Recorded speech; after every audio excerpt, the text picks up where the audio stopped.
Moving ahead to section 2.4. This is multiplying integers. The section is actually multiplying and dividing integers. The first video will just be doing multiplication. So that's what's on the page. The main kind of new idea, right? And this is going to be true when you're multiplying.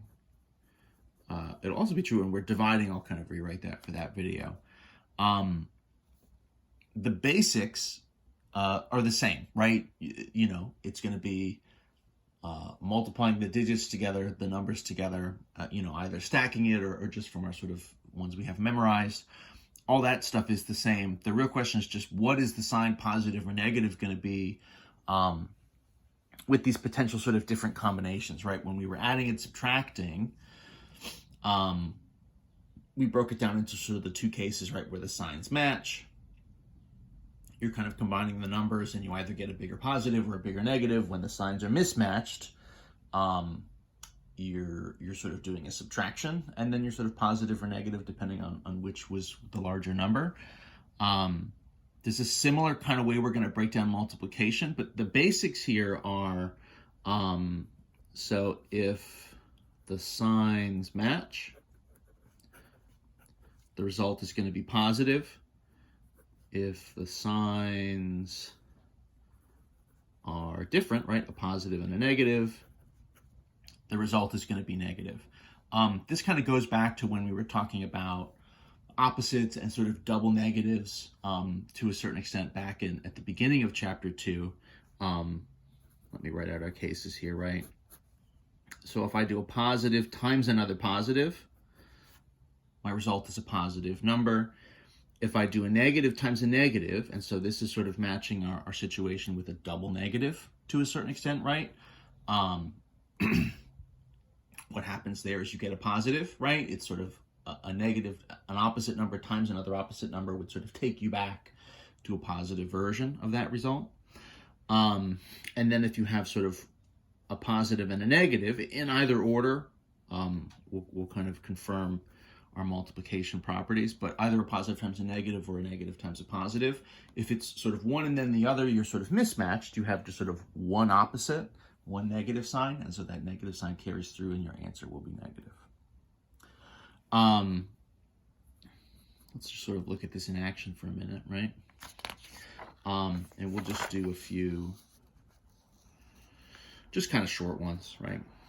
So, negative 5 times positive 10, right? A negative times a positive, so that's going to be negative. 5 times 10 is 50.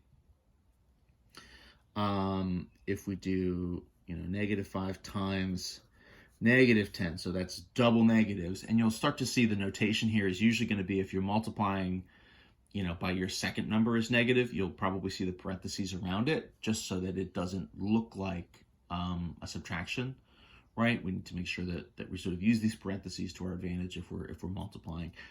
So two negatives right here, of course, the signs match, so that's still going to be 50, but the answer here is going to be positive 50. Of course, positive times positive, 5 times 10 is just positive 50. I mean, that we know already, right? That's sort of old news. And in theory, what would it look like if I did a positive 5 times, if I flip the order, just so you can see sort of what it would look like, right? A positive 5 in front, and then this sort of negative in parentheses. Again, parentheses are sort of telling us to multiply, but the result there is going to be the same, right? A positive and a negative multiplied is going to get us to a negative 50. So that's the basics, just in just two number cases, right? What we're going to be sort of looking for. We're just looking for the signs and sort of going from there. Quick review of our multiplication properties. Properties review.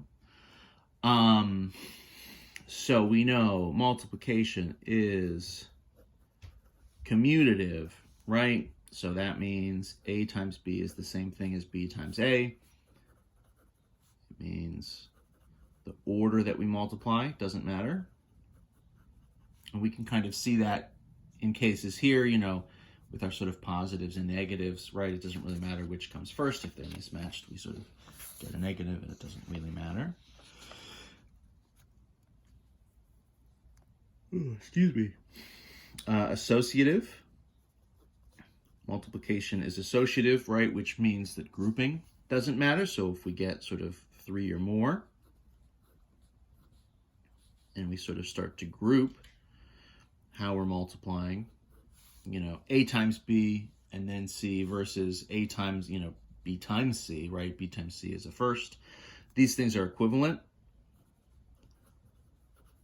So however we want to group it, it won't affect the outcome. Grouping doesn't matter. The identity still is true, right? So 1 is our multiplication identity. Identity is 1, right? So 1 times the value is the number again in either order. So that's also true for negatives, right? 0 is still our, we have our 0 property, right? Anything times 0 is going to be 0, again, regardless of the order. And then, of course, we have our distribution, the distributive property. And this is when we'll maybe look at a few more examples, which is, right, we can sort of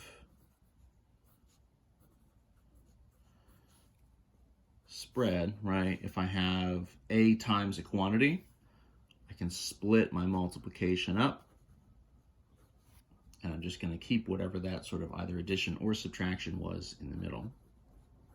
So A times the quantity, B minus C, is A times B minus A times C, right? A times the quantity, B plus C, A times B plus A times C.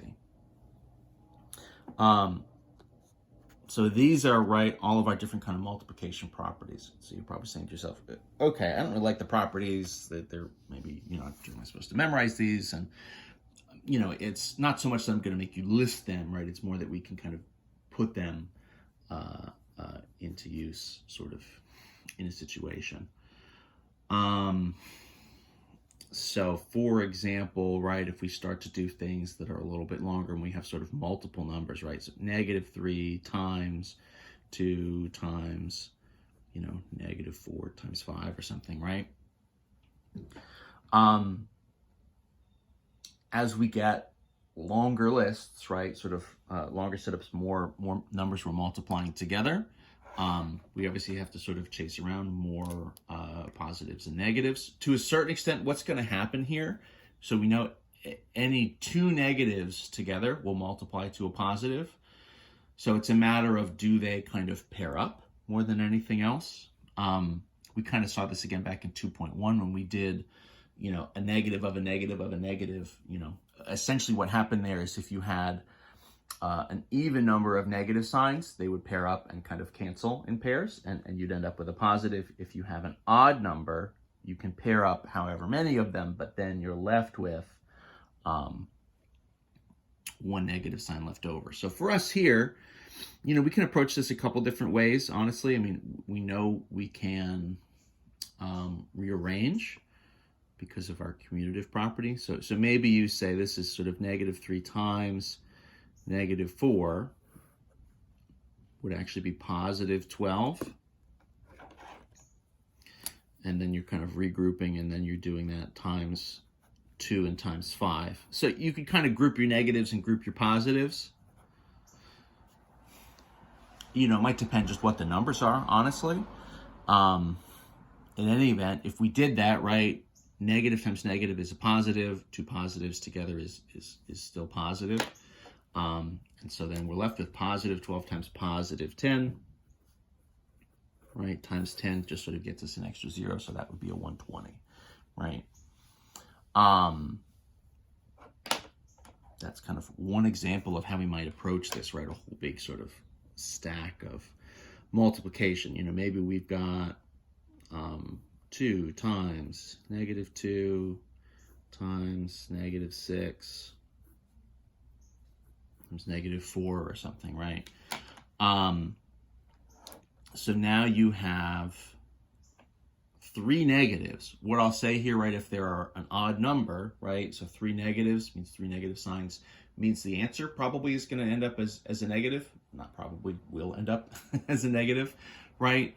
We can kind of see this in action, I guess. Maybe what you do is you say, well, 2 times negative 2, maybe rather than kind of reorganize and sort of move things around, maybe we just sort of leave it. And we'll just go pairs. So 2 times negative 2 is negative 4. Negative times negative here, right, would be positive 24. And then we're saying a negative 4 times 24. So I know the answer there would be negative 24 times 4. I might not know over sort of off the top of my head. Maybe I stack it. 4 and 4 is 16. 4 and 2 is 8. Plus 1 would be 96, right? So then that's going to be negative 96. And again, coming from having 3 negatives here and then the 1 positive, right? Sort of gets everything. So you have sort of an odd number of negatives, leaves you with a negative in the end. One thing we probably won't see as much, just sort of specifically with numbers, but distribution type examples. Maybe you have 3 times 4 plus negative 6 or something, right? In theory, we can throw all sorts of different numbers into the mix here, right? We have all of our sort of 2, 2 and 2, 3 kind of options. Now, if you were doing this as just like an order of operations type problem, right, a PEMDAS problem, what you might say is, oh, well, this is sort of 4 plus negative 6, right? That's a positive and a negative. We're combining. I would do the larger value sort of minus the small. I would do 6 minus 4 to find the difference, and then the bigger number, 6, is negative, so the answer there would be negative 2. Negative 2 on the inside times the 3 would get me to negative 6. That's totally legitimate. Probably you would do that if you just sort of saw this on its own. The alternate thing is, so with distribution, right, just to sort of take that property, the idea is you would multiply and do 3 times 4 plus 3 times negative 6. So you could distribute and sort of multiply the 3 inside here. 3 times 4, right? Positive 12. 3 times negative 6, so that would be plus. This would be negative 18. And then you're saying, okay, so then it's sort of 18 minus 12, right, would be 6. My larger value is negative. So I know I'm going to get 6, but it's negative 6, right? It's kind of, in form, it's 18 minus 12, right? The larger value minus the smaller value, but then the result is negative because the 18 was a negative to start with. The one other thing I'll sort of say here and sort of do as an example is, so what if we had a negative in front times, whatever, 2 minus 5 or something like that.